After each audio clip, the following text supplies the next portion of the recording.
Assalamualaikum warahmatullahi wabarakatuh. Perkenalkan, saya Siti Nur Sofiatun, NIM 201190462, dan rekan saya Umarul Jannah, NIM 201190469, kelas PAIN semester 3. Di sini kami dari kelompok 4 ingin mempresentasikan makalah kami yang berjudul Pendidik dalam Tinjauan Pendidikan Islam.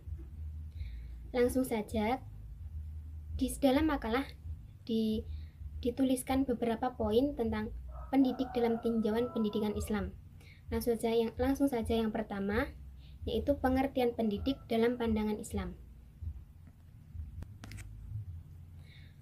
Guru atau pendidik menurut Kamus Bahasa Indonesia diartikan sebagai orang yang memiliki pekerjaan bermata pencaharian sebagai pengajar. Kata pendidik sendiri menurut Kamus Besar Bahasa Indonesia memiliki arti orang yang mendidik. Kemudian dalam konteks pendidikan Islam, kata pendidik itu dibedakan menjadi beberapa istilah. Di antaranya yaitu murabbi, mu'alim, mu'adib, mudaris, dan mursyid. Kelima istilah tersebut memiliki pengertian yang berbeda-beda. Kemudian, dalam Islam juga seorang pendidik itu seringkali disebut dengan gelarnya seperti syekh atau ustadz. Maksudnya syekh dan juga ustadz. Kemudian, dari beberapa istilah pendidik dalam pandangan Islam tersebut, kata yang sering digunakan yaitu mu'alim. Nah, para pakar pendidikan juga mengartikan kata pendidik dengan pengertian yang berbeda-beda. Salah satunya yaitu menurut Ahmad Tafsir. Beliau mengartikan pendidik dalam Islam adalah orang-orang yang bertanggung jawab terhadap perkembangan peserta didiknya, yaitu dengan upaya mengembangkan seluruh potensi peserta didik, meliputi potensi kognitif, afektif, dan juga psikomotorik.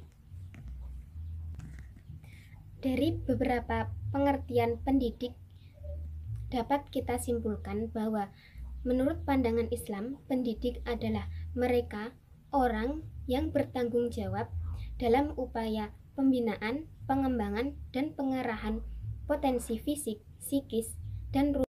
Nah, setelah mengetahui apakah pengertian pendidik itu menurut pendidikan Islam, kita masuk pada poin yang kedua, yaitu macam-macam pendidik dalam pandangan Islam. Terdapat banyak sekali pendidik dalam pandangan Islam, dikarenakan setiap individu adalah seorang pendidik. Di antara pendidik dalam Islam, yaitu meliputi yang pertama, yaitu Allah Subhanahu wa Ta'ala. Kita sebagai umat manusia harus mempercayai atas kuasa Allah, karena Allah lah yang menciptakan langit dan bumi beserta isinya. Allah juga memberikan kemampuan kepada kita untuk berpikir. Sudah terdapat beberapa bukti bahwa Allah lah yang menjadi pendidik yang pertama dan utama bagi umat manusia, yaitu tercantum dalam firman-Nya dalam Quran surat Al-Baqarah ayat 31 yang artinya, dan Dia mengajarkan kepada Adam nama-nama atau benda-benda seluruhnya, kemudian mengemukakannya kepada para malaikat, lalu berfirman, sebutkanlah kepadaku nama benda-benda itu jika kamu memang benar orang-orang yang benar. Kemudian pendidik yang kedua yaitu Nabi Muhammad SAW. Nabi Muhammad merupakan Rasul utusan Allah yang menjadi suri tauladan yang baik di antara yang paling baik bagi umat manusia. Sudah terlihat jelas dalam firman Allah Quran surat Al-Baqarah ayat 151 yang artinya, sebagaimana kami telah menyempurnakan nikmat kami kepadamu, kami telah mengutus kepadamu Rasul di antara yang membacakan ayat-ayat kami kepada kamu dan menyucikan kamu dan mengajarkan kepada kamu Alkitab dan Al-Hikmah, serta mengajarkan kepada kamu apa yang belum kamu ketahui. Nabi Muhammad adalah seorang pendidik. Ini sesuai dengan sabdanya, yaitu aku diutus ke dunia untuk menjadi guru atau pendidik. Pendidik yang ketiga yaitu orang tua. Pada kenyataannya, di dalam Islam, orang tua adalah pendidik yang pertama dan utama. Namun, pernyataan ini berbeda dengan Allah Subhanahu wa Ta'ala, yang mana orang tua adalah pendidik yang utama dan pertama dari segi keluarga. Hal ini sesuai dengan firman Allah dalam Quran Surat At-Tahrim ayat 6. Setiap orang tua memiliki tugas penting untuk memberikan pendidikan kepada anaknya, dikarenakan anak adalah penerus dari keturunannya. Kemudian, anak merupakan kebanggaan bagi orang tua kepada orang lain. Dan anak yang soleh, yang dididik menjadi anak yang soleh, akan bermanfaat bagi orang tua, karena doa anak yang soleh adalah amal jariah yang tidak akan putus kelak di akhirat bagi orang tua. Kemudian pendidik yang terakhir yaitu guru. Pendidik atau guru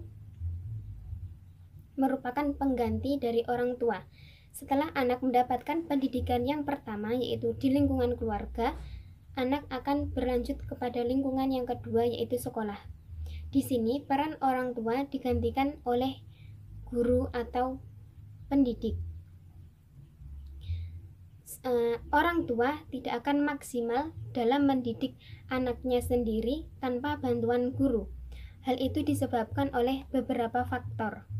Di antaranya yaitu keterbatasan waktu yang tersedia bagi para orang tua, kemudian keterbatasan penguasaan ilmu dan teknologi yang dimiliki para orang tua, kemudian efisiensi biaya yang dibutuhkan dalam proses pendidikan anak, dan juga efektivitas program pendidikan anak. Nah, macam-macam pendidik dalam pandangan Islam yaitu meliputi Allah Subhanahu wa Ta'ala, Nabi Muhammad SAW, orang tua, dan juga pendidik atau guru dalam lingkungan sekolah. Selanjutnya yaitu poin yang ketiga, kedudukan pendidik dalam pendidikan Islam. Pendidik merupakan sosok yang memiliki kedudukan yang sangat penting bagi pengembangan potensi peserta didik.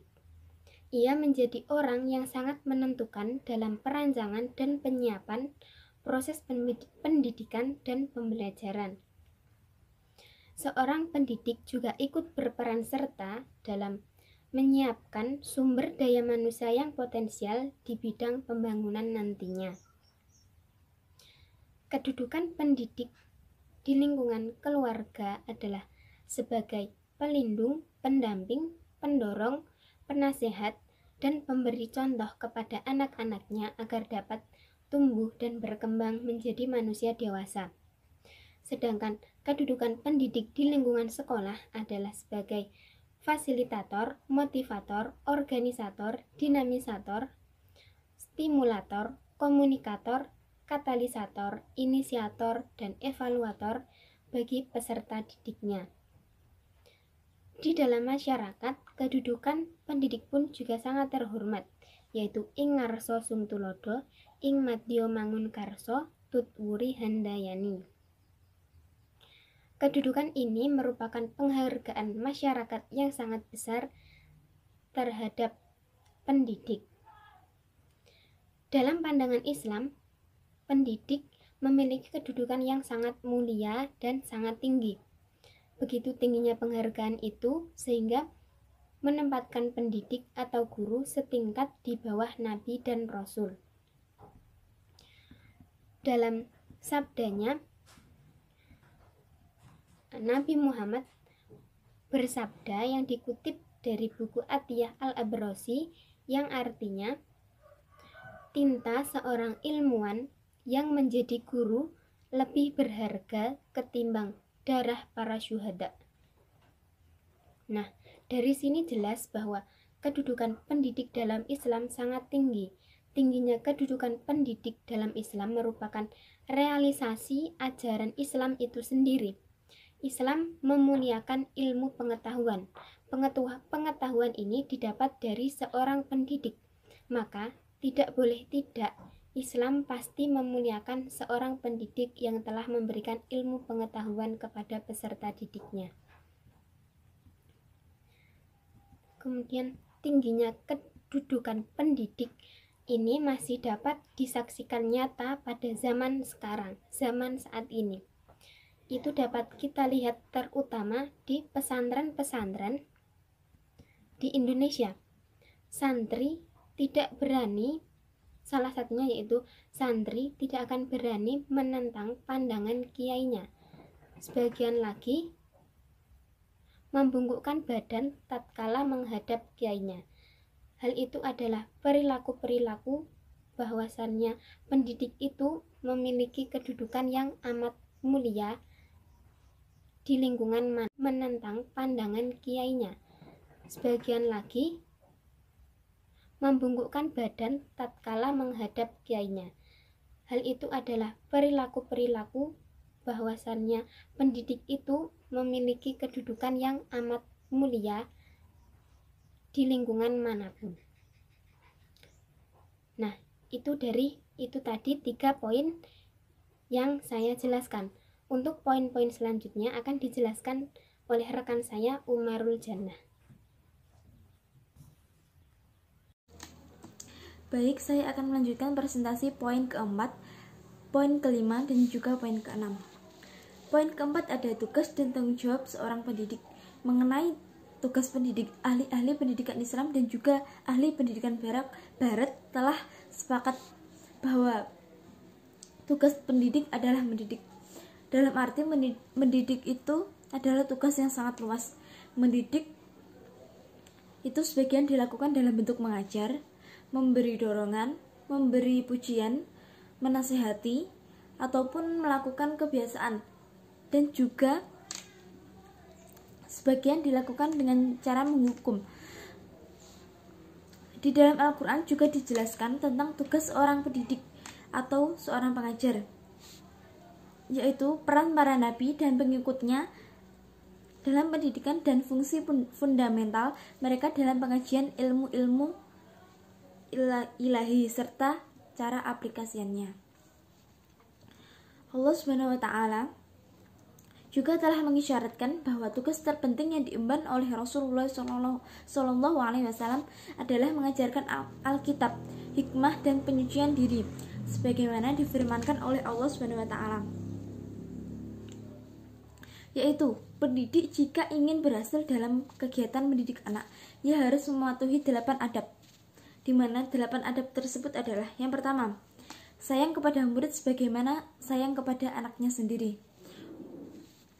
Yang kedua, mengikuti akhlak dan keteladanan yang dicontohkan oleh Rasulullah SAW. Oleh karena itu, seorang pendidik tidak boleh mengharapkan gaji, upah ataupun ucapan terima kasih. Ia harus mengajar dengan niat beribadah untuk mendekatkan diri kepada Allah Subhanahu wa taala. Yang ketiga, membimbing murid secara penuh, baik dalam belajar maupun dalam menentukan urutan pelajaran. Di sini dapat dilakukan dengan cara memulai pelajaran dari yang lebih mudah menuju berangsur meningkat kepada yang lebih sukar. Jadi dari yang rendah dulu, dari yang tidak tahu, nanti kemudian baru yang sulit. Keempat, menasihati murid agar senantiasa berakhlak baik. Jadi dia harus memulai nasihat itu dari hanya sekedar sindiran, serta dengan penuh kasih sayang. Janganlah dengan cara terang-terangan dan terus berkata apalagi dengan kata kasar, mengucapkan dengan kata kasar ataupun mengejek, yang malah akan membuat murid menjadi kebal atau keras kepala, seumpama air dalam keranjang menetes ke dalam pasir.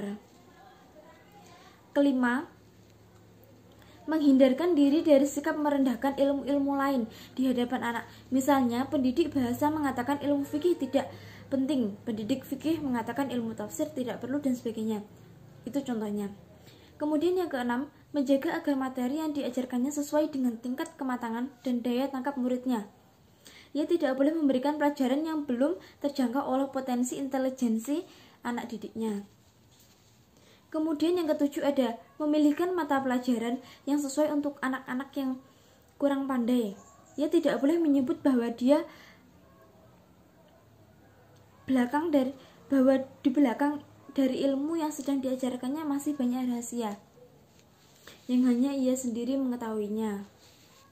Kadang-kadang kan juga pendidik dengan sikap ada yang mempunyai sikap menyembunyikan semacam itu, ingin memperlihatkan dirinya sebagai seorang yang sangat dalam ilmunya. Kemudian yang terakhir, mengamalkan ilmunya, serta perkataannya tidak boleh berlawanan dengan realitas zahir perbuatannya. Sebab, jika demikian halnya, maka murid-murid tidak akan hormat kepadanya. Kemudian, dalam perkembangan berikutnya, paradigma pendidikan tidak hanya bertugas pengajar yang mendoktrin peserta didiknya untuk menguasai seperangkat pengetahuan dan skill tertentu. Pendidik juga bertugas sebagai motivator atau fasilitator dalam proses belajar mengajar. Keaktifan sangat tergantung pada peserta didiknya. Sekalipun keaktifan itu terlibat dari motivasi dan pemberian fasilitas dari pendidiknya. Seorang pendidik juga harus mampu memainkan peranan dan fungsinya dalam menjalankan tugas keguruannya. Hal ini menghindari adanya benturan fungsi dan perannya. Sehingga pendidik bisa menempatkan kepentingan sebagai individu, anggota masyarakat, warga negara, dan pendidik sendiri. Jadi, antara tugas keguruan dan tugas lainnya harus ditempatkan menurut proporsinya masing-masing. Oleh karena itu, fungsi dan tugas pendidik dalam pendidikan dapat disimpulkan menjadi 3 bagian, yaitu yang pertama, sebagai pengajar atau instruksional, yang bertugas merencanakan program pengajaran dan melaksanakan program yang telah disusun serta mengakhiri dengan pelaksanaan penilaian serta program yang dilakukan atau yang disebut dengan evaluasi. Kemudian yang kedua, sebagai pendidik atau edukator, yang mengarahkan peserta didik pada tingkatan kedewasaan yang berkepribadian kamil atau sempurna seiring dengan tujuan Allah SWT yang telah menciptakannya. Kemudian yang terakhir ada sebagai pemimpin atau manajerial yang memimpin mengendalikan diri sendiri, peserta didik dan masyarakat yang terkait terhadap berbagai masalah yang menyangkut upaya pengarahan, pengawasan, pengorganisasian, pengontrol, dan partisipasi atas program pendidikan yang dilakukan.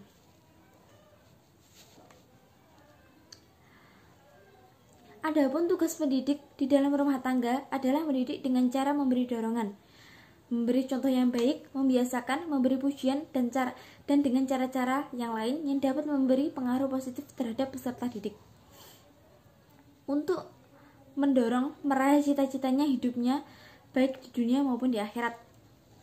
Di sini saya akan menjelaskan menurut Sujono, tugas pendidik adalah yang pertama, wajib menentukan pembawaan yang ada pada anak-anak didik dengan berbagai cara, seperti observasi, wawancara, melalui pergaulan, angket, dan lain sebagainya. Kemudian yang kedua, berusaha menolong anak didik mengembangkan pembawaan yang baik dan menekan perkembangan pembawaan yang buruk agar tidak berkembang. Yang ketiga, memperlihatkan kepada anak didik tugas orang dewasa dengan cara memperkenalkan berbagai bidang keahlian, keterampilan agar anak didik memilihnya dengan tepat. Kemudian yang keempat, memberi evaluasi setiap waktu untuk mengetahui apakah perkembangan anak didik berjalan dengan baik. Kemudian yang kelima, memberi bimbingan dan penyuluhan tatkala anak didik menemui kesulitan atau masalah dalam belajar mengajar.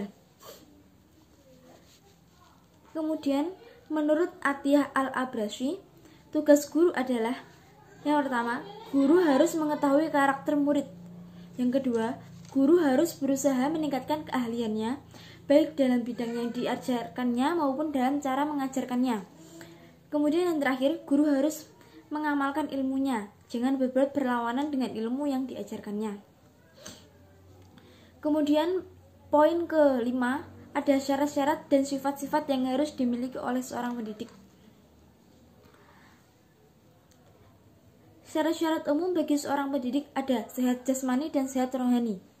Di sini saya menjelaskan menurut Suwarno, ada 6 syarat yang harus dipenuhi oleh setiap pendidik, yaitu yang pertama, ada kedewasaan. Dalam arti pendidik harus memiliki sikap dewasa, sebab hubungan anak dengan orang yang belum dewasa tidak dapat menciptakan situasi pendidik dalam arti yang sebenarnya. Kemudian identifikasi norma, artinya menjadi satu dengan norma yang disampaikan dengan anak. Yang ketiga, identifikasi dengan anak, artinya pendidik dapat menempatkan diri dalam kehidupan anak, sehingga usaha pendidik tidak bertentangan dengan kuadrat anak. Yang kelima, skill, dalam arti mempunyai keterampilan mendidik. Dan yang terakhir, attitude, yaitu mempunyai sikap jiwa positif terhadap pendidikan. Kemudian poin yang terakhir ada sifat-sifat yang harus dimiliki oleh seorang pendidik. Yang pertama ada integritas pribadi. Pribadi yang segala aspeknya berkembang secara harmonis. Ini terdapat dalam diri sendiri seorang pendidik. Yang kemudian ada integritas sosial, yaitu pribadi yang merupakan satuan dengan masyarakat. Yang ketiga ada integritas susila, yaitu pribadi yang telah menyatukan diri dengan norma-norma susila yang dipilihnya. Kemudian ada sifat-sifat umum yang harus dimiliki oleh seorang pendidik, yang tentunya yang pertama adalah sabar. Menjadi seorang pendidik haruslah sabar. Harus disadari tidak setiap murid punya kemampuan belajar yang sama cepat. Harus diingat banyak hal bisa terjadi dalam kelas yang tidak selalu bisa dikontrol. Maka seorang pendidik harus punya stok 2 atau bahkan 3 gudang kesabaran. Ini yang lebih penting ya. Kemudian mengontrol diri. Bisa jadi ada murid yang merasa tidak beres sejak pagi. Si murid menumpahkan perasaan pada guru karena memang tidak tahu cara yang lain yang baik. Nah, dari itu pendidik harus bisa mengendalikan diri. Boleh jengkel, tapi jangan meledak marah. Tidak boleh meluapkan emosi ya pada intinya. Boleh bersimpati, tapi harus tetap cari tahu apa yang terjadi. Kemudian harus profesional. Pendidik itu model peran di dalam dan di luar kelas, figur yang patut digugu dan ditiru. Murid-murid mengamati apa yang melekat di fisik dan pribadi guru. Karena itu, guru harus profesional, berdandannya profesional, bekerjanya profesional, kata-katanya juga profesional. Ini membuat murid jadi menghargai guru. Kemudian, bisa. Dalam arti pendidik itu harus punya sikap harus bisa, sehingga mendorong murid untuk memiliki pikiran harus bisa juga. Saat menghadapi tugas apapun, pantang bagi guru menolak ataupun menyerah. Tugas apapun harus dituntaskan. Namun, bila tidak bisa, jangan mereka tugas-tugas jadi tuntas. Jangan mereka tugas jadi tuntas. Lebih baik bekerja sama dengan pihak-pihak lain untuk menuntaskan dengan cara yang benar. Kemudian harus bersikap adil. Jika pendidik menghargai dan menghormati murid, imbal baliknya adalah pendidik juga bakal dihargai dan dihormati oleh peserta didik. Ini terkait dengan sifat pendidik sebagai model peran yang patut digugu dan juga ditiru. Kemudian cerdas. Pendidik harus menunjukkan level tertinggi bagi kecerdasan dan pengetahuan. Pasti pendidik tidak punya jawaban atas semua hal di jagat ini. Mungkin ada saat-saat tertentu guru telat mikir, namun guru harus tahu di mana dan bagaimana menentukan jawaban atas pertanyaan yang belum terjawab. Kemudian, proaktif. Jangan menunggu situasi buruk terjadi lalu bereaksi. Lebih baik ambillah pendekatan dan langkah-langkah proaktif untuk mencegah sumber-sumber situasi meledak menjadi kondisi buruk yang di luar kontrol. Misalnya, pahami bagaimana menangani murid yang suka mengganggu kelas sebelum gangguan kelas menjadi kebiasaan semurid. Kemudian integritas. Seorang pendidik harus memegang teguh moral dan etika dan jangan berkompromi dengan integritas. Sekali cacat moral dalam karir, seumur-umur itu akan tercatat di benak kolega atau murid dan institusinya yang pasti. Kemudian humor. Bangunlah suasana belajar yang menyenangkan lewat humor. Bukan cuma murid jadi suka, guru pun jadi lebih mudah mengelola kelas. Cuma bercandanya harus dalam batas-batas wajar. Kemudian membawa diri. Pendidik juga manusia yang mungkin mempunyai salah ya.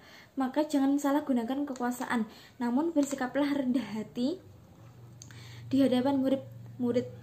Pendidik boleh menempatkan diri sebagai mitra senior yang membimbing adik-adik murid atau peserta didik. Pendidik berbagi apa yang diketahui, tapi tidak perlu menjadi fokus. Dalam arti biarkan para murid jadi fokus proses pembelajarannya. Kemudian bijaksana. Pengetahuan, pengalaman, dan otoritas pendidik harus diterapkan dengan bijaksana. Memang butuh kematangan untuk menjadi bijaksana. Namun seiring bertambahnya pengalaman dan jam terbang, sifat bijaksana itu bisa merasuk dalam pikiran, sikap, dan perilaku sehari-hari seorang guru. Kemudian yang terakhir, adapun menurut Atiyah Al-Abrashi, sebagai seorang pendidik harus memiliki sifat-sifat tertentu agar ia dapat melaksanakan tugas-tugasnya dengan baik.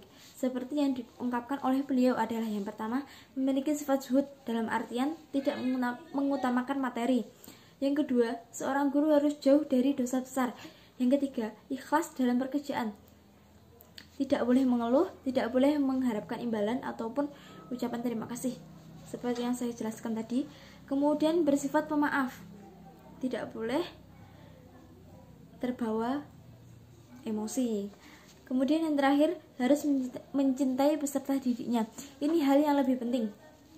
Jadi seorang pendidik harus mempunyai sifat cinta terhadap peserta didiknya.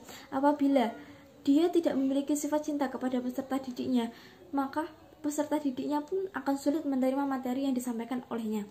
Jadi dengan adanya cinta dan rasa kasih sayang seorang pendidik kepada peserta didik akan memudahkan proses belajar mengajar. Jadi intinya itu. Mungkin hanya ini yang dapat kami sampaikan. Apabila ada kurang lebihnya, kami mohon maaf. Dan apabila ada yang kurang paham, bisa ditanyakan pada kolom komentar. Billahi taufiq wal hidayah, wa ridha wal inayah. Wassalamualaikum warahmatullahi wabarakatuh.